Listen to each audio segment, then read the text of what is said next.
नमस्कार दोस्तों।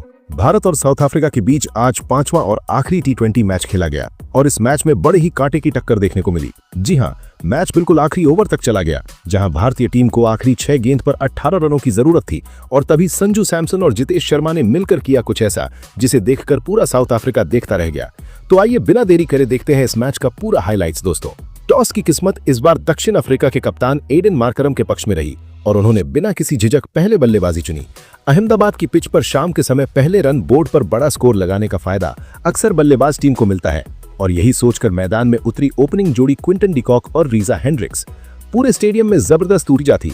दर्शक सांसें थामे इस विशाल टक्कर के गवाह बनने को तैयार थे। भारतीय गेंदबाजी की शुरुआत बाएं हाथ के तेज गेंदबाज अर्शदीप सिंह के हाथों हुई, लेकिन उनके पहले ही ओवर में डिकॉक ने चौके बरसाकर माहौल में बिजली भर दी। मिड ऑफ और एक्स्ट्रा कवर के बीच उनके क्लासिक ड्राइव्स देखकर भारतीय दर्शक कुछ क्षणों के लिए सन्न रह गए। हेंड्रिक्स ने भी अगली ही ओवर में हार्दिक पांड्या को निशाना बनाकर बैकवर्ड पॉइंट और मिड विकेट की दिशा में 2 धमाकेदार चौके जड़ दिए। 5 ओवरों के भीतर स्कोर बिना नुकसान के 50 पार पहुंच चुका था। साउथ अफ्रीकी इरादे साफ नजर आ रहे थे, लेकिन पावर प्ले के आखिरी ओवर में युवा हर्षित राणा ने कमाल किया। उनकी तेज बाउंसर हेंड्रिक्स के होश उड़ा गई और तिलक वर्मा के हाथों बेहतरीन कैच के साथ भारत को पहली सफलता दिलाई। इसके बाद मैदान में आए कप्तान मार्करम और धुरंधर ट्रिस्टन स्टब्स और इन दोनों ने भारतीय गेंदबाजों की रणनीति को पूरी तरह तहस नहस कर डाला। जब कप्तान सूर्य कुमार यादव ने स्पिन की जिम्मेदारी कुलदीप यादव और वरुण चक्रवर्ती को सौंपी तो लग रहा था कि अब खेल पर भारतीय पकड़ मजबूत होगी, लेकिन मार्करम और स्टब्स की जोड़ी ने ऐसा होने नहीं दिया। मार्करम ने कुलदीप की पहली गेंद को लॉन्ग ऑन के ऊपर से उड़ा दिया और वो शॉट रात के आसमान में तारे जैसा चमक उठा। दूसरी ओर स्टब्स ने वरुण की लगातार 2 गेंदों पर 2 छक्के जड़कर भारतीय फैंस को फिर से खामोश कर दिया। मार्करम की बल्लेबाजी में कविता जैसी लय थी। हर शॉट में टाइमिंग और क्लास दोनों झलक रहे थे।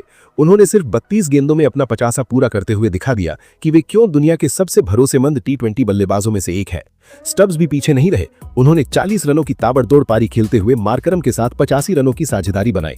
आखिरकार वरुण चक्रवर्ती ने अपनी गुगली पर स्टब्स को बोल्ड कर भारत को वापसी का रास्ता दिखाया, लेकिन असली रोमांच तो अंतिम ओवरों में देखने को मिला।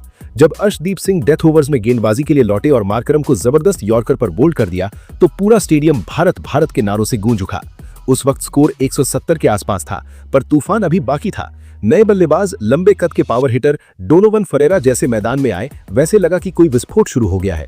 उन्होंने अर्शदीप के 19वें ओवर में लगातार छक्के चौके बरसाकर 18 रन निकाल लिए।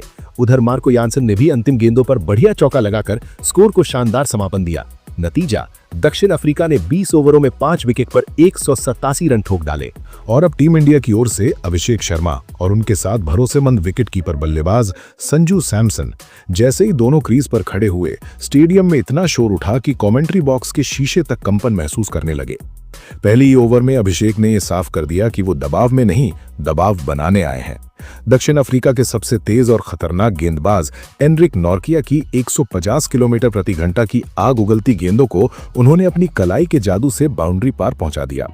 नॉर्किया की पहली 3 गेंदों पर लगातार 3 चौके, एक स्ट्रेट ड्राइव, एक कवर्स के बीच और एक पॉइंट के ऊपर से उड़ा हुआ देखकर भारतीय फैंस उफन पड़े। अभिषेक की बल्लेबाजी देखकर लग रहा था कि अगर वो कुछ ओवरऑल टिक गए तो अकेले ही मैच की दिशा तय कर देंगे, लेकिन क्रिकेट में किस्मत भी एक बड़ा फैक्टर होती है। जब अभिषेक 14 गेंदों पर 30 रन बनाकर बेहद खतरनाक दिख रहे थे, तभी लुंगी एनगिडी ने अपनी चतुराई दिखाई। उन्होंने गति में बदलाव किया, एक सटीक स्लोअर ऑफ कटर डाला। अभिषेक बड़े शॉट के लालच में आगे बढ़े, लेकिन गेंद टाइम नहीं हो पाई और मिड ऑफ पर खड़े फील्डर के हाथ में सीधी चली गई। पूरे स्टेडियम में एक पल के लिए सन्नाटा छा गया। इसके बाद भारतीय कप्तान और दुनिया के नंबर 1 टी20 बल्लेबाज सूर्य कुमार यादव क्रीज पर आए। उनसे आज एक कप्तानी पारी की उम्मीद थी, लेकिन भाग्य ने उनका साथ नहीं दिया। तबरेज शम्सी की एक घूमती हुई गेंद पर सूर्या लाइन मिस कर बैठे। गेंद पैड पर लगी और अंपायर ने उंगली उठा दी। वो मात्र 10 रन बनाकर आउट हो गए। भारतीय फैंस अभी इस झटके से उबरे भी नहीं थे कि मार्को यानसन ने अपने लंबे कद और अतिरिक्त उछाल का फायदा उठाते हुए तिलक वर्मा और हार्दिक पांड्या को भी सस्ते में चलता कर दिया। तिलक के बल्ले का ऊपरी किनारा कीपर के दस्तानों में समा गया और हार्दिक बाउंसर पर अनफोकस्ड शॉट खेलकर पवेलियन में लौट गए। शिवम दुबे से भी आज बड़ी उम्मीदें थीं, लेकिन वो भी केवल 12 रन पर बोल्ड होकर लौट गए। स्कोरबोर्ड पर भारत के 5 विकेट महज 110 रन पर गिर चुके थे और जीत अब दूर का सपना लगने लगी थी। लेकिन यही वो मोड़ था जहां से असली कहानी शुरू होती है। एक छोर पर खड़े संजू सैमसन ने हार मानने से इनकार कर दिया। जब जब विकेट गिरते रहे, संजू उतनी ही मजबूती से अपनी जगह जमाते गए। उन्होंने शुरुआत में बेहद समझदारी दिखाते हुए सिंगल डबल पर ध्यान दिया, स्ट्राइक रोटेट की और निचले क्रम के बल्लेबाजों के साथ साझेदारी बनाने की कोशिश की। जैसे जैसे ओवर बीतते गए, संजू ने पिच का मिजाज समझ लिया और तभी उन्होंने गियर बदला। स्पिनर जैसे ही अटैक पर आए, संजू ने अपने बेहतरीन फुटवर्क का इस्तेमाल करते हुए उन्हें निशाने पर ले लिया। Long on, deep mid wicket और कवर्स के ऊपर से उनके लगाए गए छक्के और चौके देखने लायक थे। हर शॉट में क्लास और ताकत दोनों दिखाई दे रहे थे। मात्र 35 गेंदों में उन्होंने अपना अर्धशतक पूरा किया और जैसे ही उन्होंने 50 मारकर बल्ला उठाया, स्टेडियम खड़े होकर तालियां बजा रहा था। उधर दक्षिण अफ्रीकी कप्तान मार्करम के चेहरे पर बेचैनी साफ दिखाई देने लगी। जितनी देर संजू क्रीज पर खड़े थे, उतनी देर साउथ अफ्रीका के लिए जीत की राह आसान नहीं थी। 17वें ओवर में जब विदर्भ के निडर विकेट कीपर बल्लेबाज जितेश शर्मा मैदान पर आए, तब भारत को अभी भी तेज रफ्तार से रन चाहिए थे। लेकिन जितेश की बॉडी लैंग्वेज देखकर लग रहा था कि वो किसी भी तरह इस मैच को आखिरी ओवर तक ले जाएंगे। ओटनील बाटमैन के 17वें ओवर की दूसरी गेंद पर जितेश ने अपनी कलाई का जादू दिखाते हुए मिड विकेट की दिशा में एक तेज चौका जड़ दिया। इस शॉट ने न सिर्फ स्कोरबोर्ड को आगे बढ़ाया, बल्कि स्टेडियम की धड़कनें भी तेज कर दी। दूसरी तरफ संजू अब अपने पीक मोड में थे। 18वें ओवर के लिए गेंद फिर नॉर्किया के हाथ में आई। वही नॉर्किया जिन्होंने नई गेंद से भारतीय बल्लेबाजों को शुरू में डराने की कोशिश की थी, लेकिन संजू सैमसन के दिमाग में आज सिर्फ जीत बसी थी। इस ओवर की पहली गेंद पर उन्होंने नॉर्किया की रफ्तार को ही उसके खिलाफ इस्तेमाल किया और एक्स्ट्रा कवर के ऊपर से एक गगनचुंबी छक्का जड़ दिया। अगली गेंद पर बाउंसर आई, लेकिन संजू पहले से तैयार थे। पीछे हटकर उन्होंने पुल शॉट खेला। गेंद फिर से बाउंड्री के पार भीड़ में जा गिरी। पूरा स्टेडियम झूम उठा। कमेंट्री बॉक्स में बैठे एक्सपर्ट्स भी हैरान थे कि कैसे संजू ने इतने दबाव में इतनी क्लासिक और निडर बल्लेबाजी दिखाई।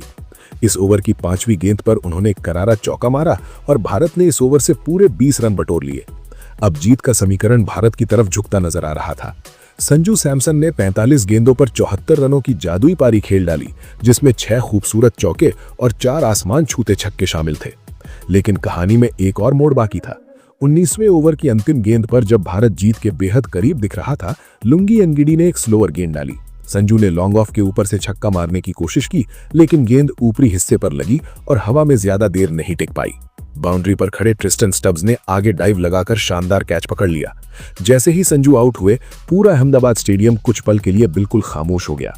लाखों भारतीय फैंस की उम्मीदें एक झटके में नीचे गिरती दिखी। अब आखिरी ओवर में भारत को जीत के लिए 10 रनों की जरूरत थी और मैदान पर जिम्मेदारी थी फिनिशर जितेश शर्मा के कंधों पर। सामने थे शांत लेकिन खतरनाक ओटनील बाटमैन। पहली गेंद पर जितेश ने रिस्क नहीं लिया। गेंद को ध्यान से देखा, डॉट खेली। दूसरी गेंद पर उन्होंने गैप में खेलने की कोशिश की और होशियारी से 2 रन पूरे कर लिए। सबसे बड़ा प्लस ये कि उन्होंने स्ट्राइक अपने पास ही रखी। अब समीकरण था 4 गेंदों पर 8 रन। तीसरी गेंद पर बाटमैन ने यॉर्कर डालने की कोशिश की, लेकिन लेंथ थोड़ी चूक गए। जितेश घुटनों के बल बैठ गए, बैट पूरा स्विंग किया और गेंद को लॉन्ग ऑन के ऊपर से आसमान की ऊंचाइयों में भेज दिया। छक्का।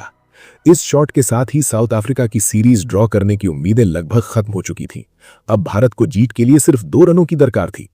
चौथी गेंद पर जितेश ने शांत दिमाग से गेंद को इनर सर्कल के पार गैप में धकेला और बिजली की रफ्तार से 2 रन पूरे कर लिए। जैसे ही दूसरा रन पूरा हुआ, पूरा स्टेडियम फट पड़ा। लोग कुर्सियों से उछलकर खड़े हो गए, तिरंगे लहराने लगे और भारत माता की जय के नारे गूंज उठे।